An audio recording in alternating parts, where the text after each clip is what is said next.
There are lots of different ways of reading a book. Now, you might not exactly know what I'm talking about here, but you can read the words very, very quickly but take no sense from them. Or, if you're reading Steinbeck or something like that, you can picture the images that he's creating with his text, and you can create this world of images. Conversely, if you say reading some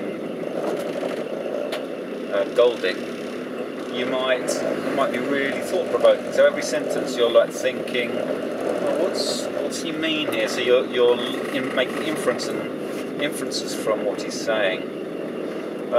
Another way you can read, of course, is proofread. You can just look at the text, and no matter how carefully you look, you might miss errors of spelling and things like that. But proofreading is another thing you can do. You can read, basically, you get the idea. You can read text in so many different ways. And similarly, when you're listening to music, you can listen to music in many different ways. Now, usually what people do is they let the sound wash over them.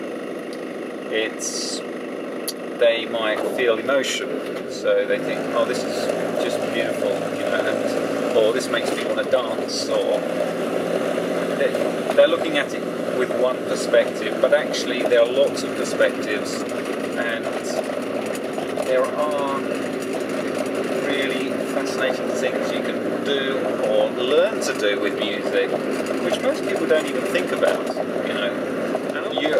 For instance, Bach creates so many emotions from one line to another, from one bar to another, even from one note to another.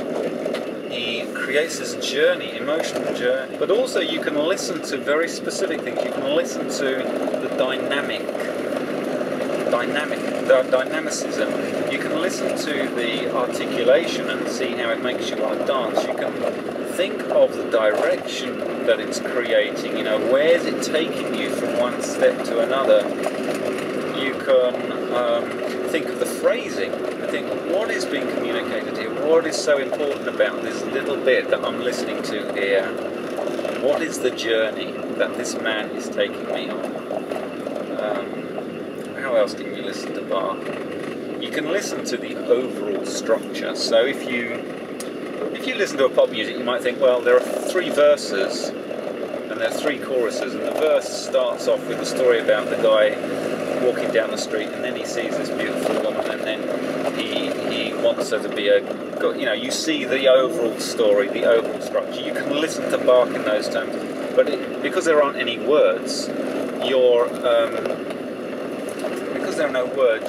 listening to the musical structure, the harmony. If you listen very carefully to the harmonic structure, you begin to hear a story, a unique story.